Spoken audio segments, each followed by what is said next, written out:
Hey, what's going on, everyone? Misha Wilson here, and welcome back to my YouTube channel for part 2 of my interview with a $50 million man, the one and only Tim Erway. Now, if you didn't catch part 1 of the interview, please go ahead and go back and watch part 1. I'll go ahead and leave a link below in the description in the comments section. And please go ahead and watch part 1. As in part 1, I'll give you full insight to who Tim is, why you should listen to Tim, how I listen to Tim whenever Tim goes ahead and speaks. And then Tim, in the actual part 1 content, kind of breaks down who he is, where he came from, and why he was drawn to entrepreneurship and what's worked for him within this world. So please go ahead and go back and watch part 1 if you haven't watched it already. Once again, a link will be in the description below. And with that said, let's go ahead and dive into part 2. As always, if you get value, don't forget to go ahead and hit that subscribe button, hit that bell icon notification button, and let me know what your biggest takeaway is in the comment section below this video. I love reading each and every single comment. I try to reply to each and every single one as well. And with that said, let's go ahead and dive into the content. I know you touched on, the fact that tactical success doesn't necessarily equal long-term success. And there's a stark contrast between tactic and strategy. And I think a lot of the people in this room right now have learned, a few amazing tactics, a bunch of amazing tactics from all of our various speakers up here over the weekend. But can you just expand upon that a little bit for people, the difference between the two and how tactics drive strategy, and you're best at explaining it. So yeah, and this is probably going to take us, like on a really interesting ride. I'm going to share with them what I just did. This is perfect. Okay, so I flew from Baltimore, Maryland this morning. I woke up at about 3:20 a.m. I wish I could show that picture I showed to you. So I'll just tell it as best as I can. So I was at a martial arts event, and I was very honored to be chosen as something called an Atomo. Anyone know Aikido, the martial art of Aikido? Aikijitsu, Jiu-Jitsu, Aikido. I've done martial arts my whole life. I've done Jiu-Jitsu, I've done a little bit of Aikijitsu, Judo, and now for the last, I think 15-ish years, I've done Aikido. And our head of our organization is in Hawaii. And once a year, he comes out to the East Coast, and this time it happened to be at one of our sister dojos in Baltimore, Maryland. Anyone here from Maryland? No? No one's representing? Couple in the back. It was, so when I got on the plane this morning, it was freezing and raining. So it was awesome. So he hates Maryland. No, I loved it. It was so cool. And the crab cakes, holy crap. Amazing. Man, I'd fly over there just for the crab cakes, seriously. You can't get crab cakes anywhere else like that, right? You guys agree? Like Baltimore crab cakes?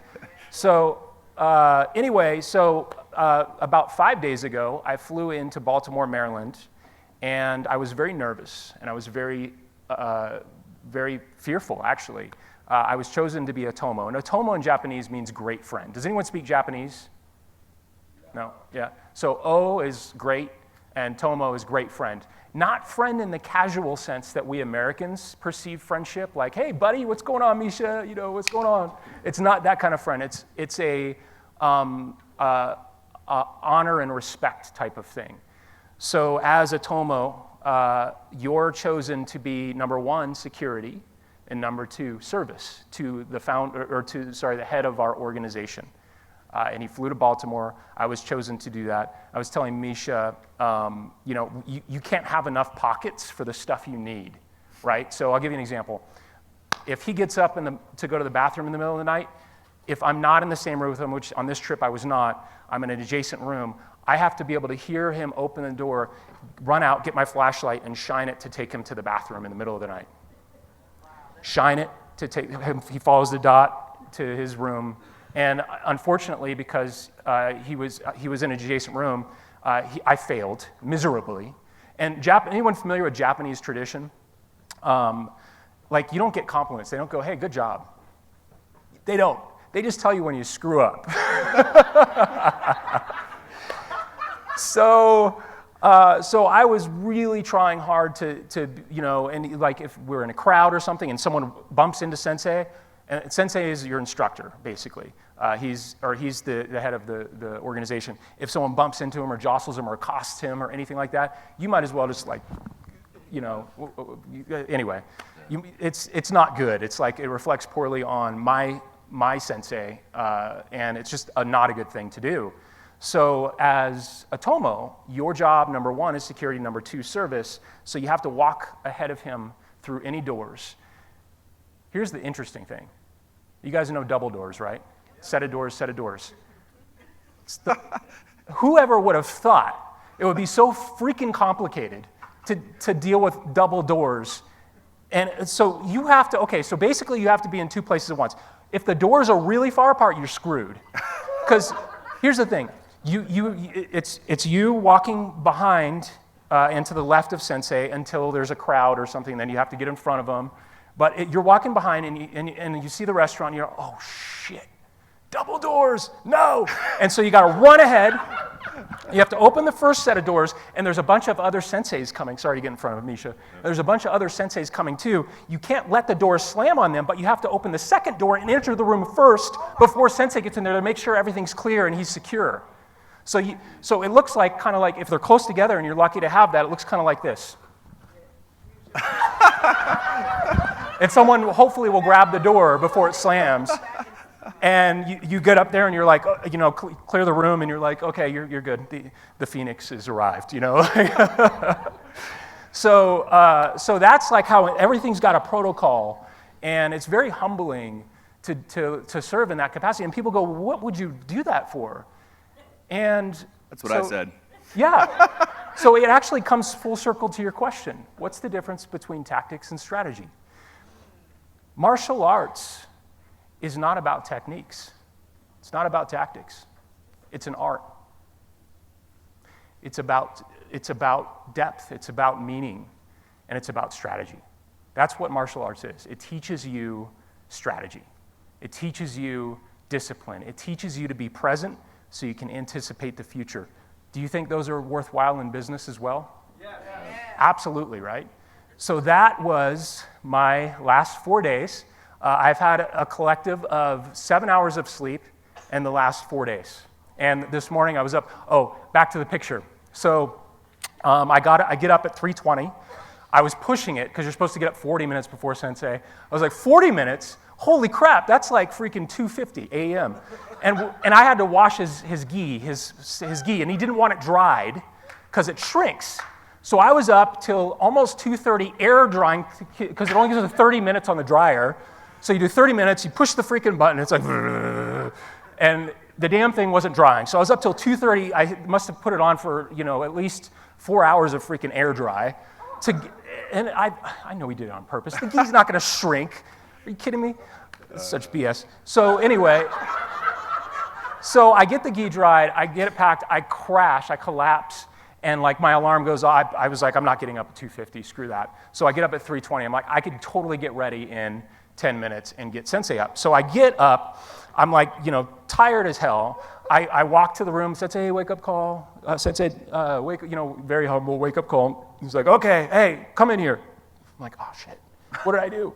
He's like, I want to repack my bags. I'm like, are you kidding? We have to leave in 30 minutes. I get up at 3:20, he gets up at 3:30, we have to leave by 4. I have to make his tea at the same time as I'm packing his bags at the same time. I'm like, no! So I'm like, I help him get repacked. I'm like, okay, I'm good. And he calls, so we have our host, and then my sensei from my dojo at the house as well. And he calls all of us into the bedroom.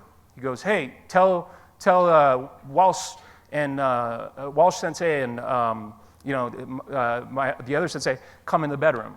And so I'm like, oh crap, I really screwed something up. So we walk upstairs, Squeaky, that's how I knew if he was going to go downstairs and try to sneak away, because he tries to sneak away to catch me off guard. whole nother story. So go up the stairs, enter the bedroom, and he pulls out his phone, and he shows me a picture, and I wish I could show you guys, and he was staying in one of the girls' bedrooms, and on the bed was a bunch of stuffed animals. like a bunch of stuffed animals, and they were arranged really in a cute thing. When we got there, I didn't know that, but he showed me the picture on the phone, and he goes, a good Otomo wouldn't have to have his sensei take a picture to have the bed made the same way that it was when he got there. A good Otomo would think 4 days ahead, take the picture, and make the bed. So at 3:30 a.m., I helped him pack his bags, and I had to set up 18 different stuffed animals in exactly the same way as the picture was before getting to the airport so we wouldn't miss our flight to be here with you guys.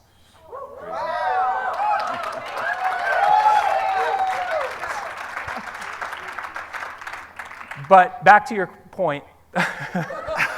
I told you it would be a windy road. Is what running an online business is like. Yes. But in all seriousness, it's all in the details, and it's all in the strategy, and it's all about thinking ahead. And you can only think ahead if you're firmly rooted in the present moment right now. You see what I'm saying? The more flustered I get, the more I'd screw up. But the more rooted in the present I was, and the more strategic I was about what I was doing and planning the day, the more effective I was at being an Otomo. In business, strategy is all about having the ability to anticipate what's going to happen and problem solving.